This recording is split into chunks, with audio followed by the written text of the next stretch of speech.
Hi, this is Group 9 for the refugee housing system, and our project name is LIVEability. These are our contents for our project.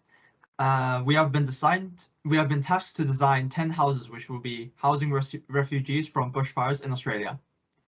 The area which we are focusing on is southeastern Australia, which includes the states Victoria and New South Wales. These are the temperatures and rainfall of these areas. Due to the high range of rainfall and temperatures in certain areas, we have taken precautions against these factors. These are the stakeholders and values of our project. The stakeholders include residents, who are also the builders, the company, the local government, and the suppliers and manufacturers. These are the main 4 values of our project, which includes time, cost, comfort, and sustainability, with sub-values under them.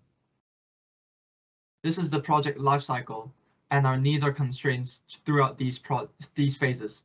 The time frame for these phases are dependent on how many refugees there are, but we have designed this based on 1,500 households. Now I'll talk about the design and material choices of our project. As can be seen, I have laid out the structure in a hamburger format of these layers. Now I will talk about layer 1 of the structure. First of all, the location of the glass window and the window holder error was noticed and have been separated apart, and still allowing a gap between the glass window and the window holder for ventilation. Error in roof beam was noted and fixed by mirroring it horizontally, and structure was also rotated rotated so that the windowed walls faces north, allowing most sun in for Australian location. Now, the window holder mechanism was kept by allowing the glass window to slide in between the window holder and the wall panel, and being held in place by window pegs. This mechanism was considered very good, as it allows the most replaceability and constructability for our residents/builders, who are assumed to have zero construction experience. Now, layer 2, as you can see, some of the orange blocks, these have been raised higher than the other insulation columns. This allows for the insulation top roof that we have to have a natural slope outwards, which means moisture will not be getting in towards the structure. Door and window has been fitted with synthetic thin insulation, specifically closed-cell insulation foam roll covered, as these needs to be mobile and accessible, and they need to be able to be cut and thin and light. Also, EPDM earth bags were used for the insulation of the roof in general. This is due to earth having the high thermal mass, and EPDM is a very easy substance to get by and the most commonly used. Round earth blocks were used as the insulation material for structure. It's due to its high thermal mass and allows the structure to stay cool during Australian summer. For layer 3, first of all, the existing ladder design was kept, but a ladder lock has been added for structural and safety of use. Ramp of 10 degrees slope has been added to the structure to improve accessibility for disability users. Companion with this, the door width has been enlarged to 853 millimeters, following the wheelchair design guidelines in Australia. A starting column and a finishing column has been assigned, ensuring easier and correct installation. And for the whole structure, CD structural radiated pine plywood has been chosen for the structure. The bifenthrin glue line treatment is done to waterproof and termite-proof the structure in general. Door and window design has been done. Both of these share a double panel design, which allows the door and window to physically not be able to be opened inwards, which allows for greater improvement in security. Also, both of these has been fitted with aligned holes that allows like a commercial bike lock to be went through them, and improving security as well. These bike locks or commercial locks will be able to be locked inside and outside, meaning people will be able to lock it from inside and outside as well. The window opening system has been designed. A window locking column has been shown like this to allow the window to be stayed upright, and this allows shade so that even when the window is open, no too much direct sunlight will be coming into the house and coming into the house.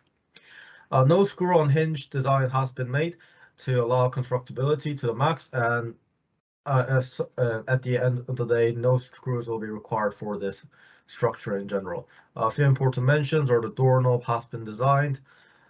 Yeah, So next layer is layer 4 for the foundation. For the foundation,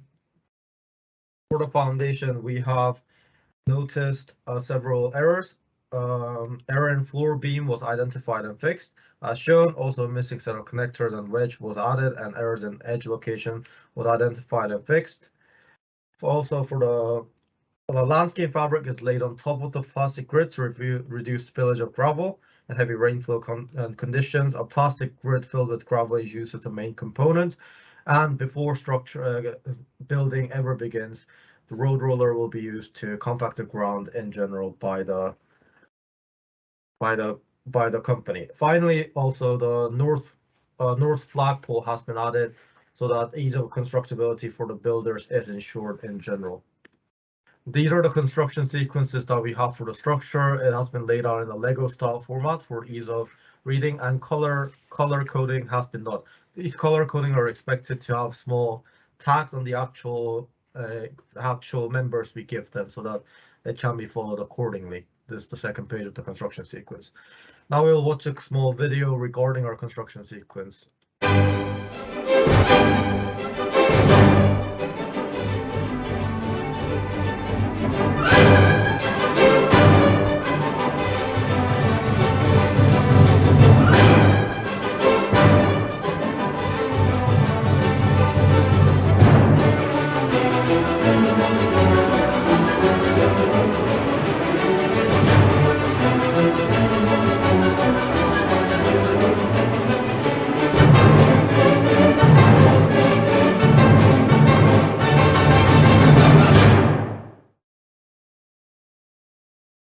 Step-by-step guide, and I'm hoping that if the residents builders are available to Wi-Fi or any sort of equipment player, then this will be given to them so that it's easier for them to understand what's going on in each step.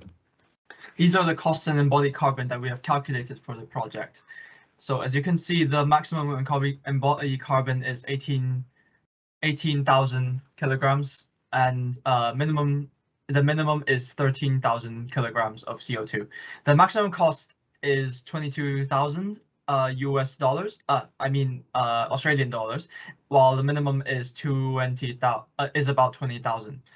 This disparity is due to the different delivery distances for each manufacturer onto site. We have identified some risks, and we have made a health and safety chart based on these risks. Now, I noticed that this might be something that you guys wanted us to talk about, is how our process was for the whole design group. I believe all of us are very proud of our design, as we've managed to change a lot and depict it as we wanted in the actual structure. Working with Revit, although in the beginning, none of us really knew how to work Revit at all, the actual inputting of information and changing the details, making the structure really our own, has been a very fun and enjoyable experience. I'm pretty sure the logical flow of construction also really helped us figure out any mistakes or anything we needed to fix within the structure as well. I just want to double say that we're very proud of the structure and hope you enjoyed it as much as we did. Thank you. Yes, we spent a lot of time. Thank you.